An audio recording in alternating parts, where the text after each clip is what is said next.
Thanks for joining this week on the KPC Smart Money Podcast. This is Karen Christ, and Kevin's sitting right next to me, and we have a fun announcement and a fun topic today. We are grandparents, and we are absolutely loving it.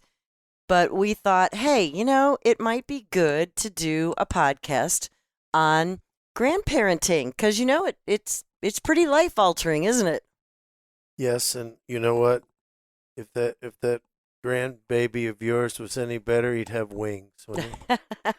Yes. Love my grandbaby.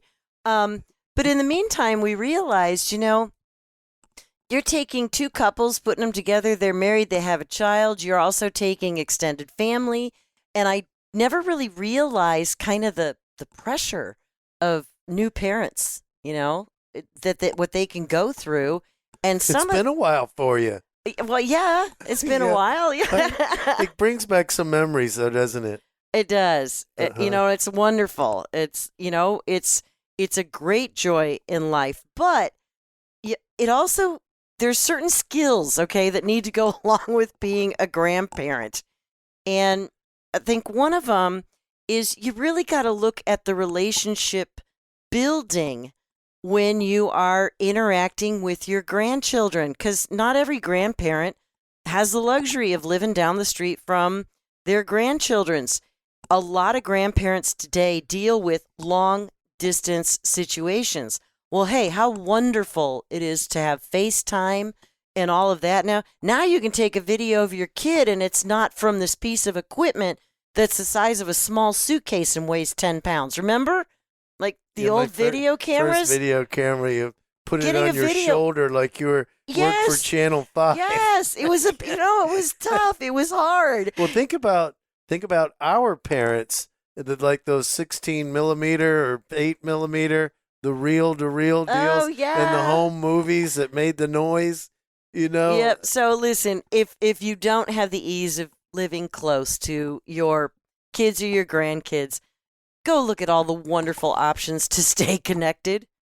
Hey, I just want to know one thing. Are you really going to buy one of those popcorn, what do they call those little lawnmowers? Oh, you bet. That make the noises? Oh, yes, I am. And you give it to them and then leave? Yep. My grandmother, she used to do things like, she'd buy me toy drums and trumpets and then leave. Yes, unless the kids get mad, and then I won't. But it is kind of fun. So here's another word of advice. Keep your advice to yourself, right? Oh, that's going to be hard. It is hard because you have your own view of parenting. You have your own traditions. You have the way that you did things with your kids when they were growing up. But one, it's a different time. And two, you're not the parent, period. Your job as a grandparent is to support your kids in the things that are important to them when it comes to parenting. So don't be a mother hen, is that what you're trying to say?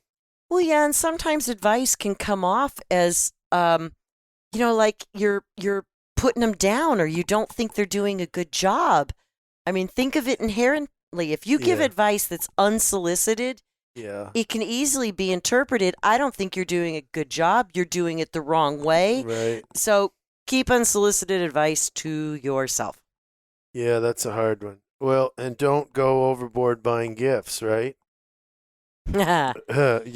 That's a hard one. Hey, when we went to Kara's baby shower and they got to the bag, your bag, I thought it was like a magic trick, the stuff that just kept coming out of the bag. I mean, should you really be giving this kind of advice after that? Yes, they were all little things that we just picked up in our travels. Little tiny things. They're just little tiny things. It was lots of little tiny things, correct. It's tempting to splurge on every cute baby item you see. I get it. It's acceptable to buy gifts for special occasions, but in general, you should put your credit card back in your wallet. New parents receive many gifts already, and chances are they're already running out of room for all their baby paraphernalia. What's more, you don't want to step on any toes regarding toys the parents have already vetoed. Oh, well, here's a good one. Like the popcorn mower? Yeah, like the popcorn mower. But what's so funny is as kids are growing up, you get them all these cool toys, and what are they going to go for? They're going to go for the non-toys. They want the spoons and the pots and pans out of the cupboards. Right. Cardboard boxes. Yes, cardboard boxes are awesome. I mean, it's funny. You buy them nice toys and kids will find some everyday thing to turn into a toy. Well, here's a little bit of advice. One thing I remember is that, if a baby, you say a toddler is like, say, 14, 16 months old, where they're being able to walk around and, get into things. Given a choice between a steak knife and a spoon, what do they pick? The steak knife. Every single time. Right. Yeah. So here's another tip. Listen to the parents. The most important thing you can do for your grandbaby's new parents is listen to them. Your grandchild's parents will let you know when and how they need your help. Sometimes what your children need most is just a sympathetic ear from someone who's done it all before. That's right. So look, follow the parents' rules, help out when you can. While it's essential to follow the parents' lead on all things involving their children, there will also be ample opportunity for you to offer assistance. Karen, I was just thinking about something I saw on Facebook with one of the guys we used to work with, and they went on a vacation with their oldest son's kids, Mm-hmm. and the kids were I think 6 and 4. And they were on Facebook talking about how these kids have never been disciplined in any way, shape, or form and got everything that they wanted. And it was so hard for them not to just go, enough, Right. This has got to stop. Yeah. Right. So, you want to help out what you can, right? If possible, there to help. Spending time with your grandchildren will allow you to develop deep bonds with them. Well, if that's the case, you should have some really deep bonds going already, right? Well, for me, I mean, helping out, of course you want to help out with the baby. They're absolutely wonderful and adorable. But there's so many other ways to help out because you should be supporting the parents. Do they need their dishes done? Do they need their house cleaned? Do they just need a break to go on a nap or a date or something? So by helping the parents with what their needs are, you are also helping the grandbaby out because that grandbaby has got very tired parents 24/7 who are waking up all night, who are going to work, who are, dealing with all these new developmental changes that, again, they're learning about. So, hey, helping the grandchild out can be just as fulfilling and rewarding if you help the parents out. Go over and cook a meal for them in their house or take them out to eat so they don't have to cook when they get home, that sort of thing. So, Karen, there's one thing that some really good advice here is setting healthy boundaries. While it's important to help out with the grandkids when you can, you also need to set healthy boundaries. If you get burnt out, you won't be much good to anyone, least of all your grandchild. Decide up front what is an appropriate amount of your time and energy to spend caring for your grandchildren, then share your thoughts with the child's parents. Karen, I've seen before where kids will just drop their kids, all the time and just, here's the kids, and they're gone for 4 days. Or here's the, bring the kids. That's definitely one extreme. Have your kids. Yeah, I asked somebody today, I was cutting my hair. I said, well, who's watching your 2-year-old? My mother. And so that's an everyday thing. Now, maybe that mother likes that, right? Maybe she's all about that.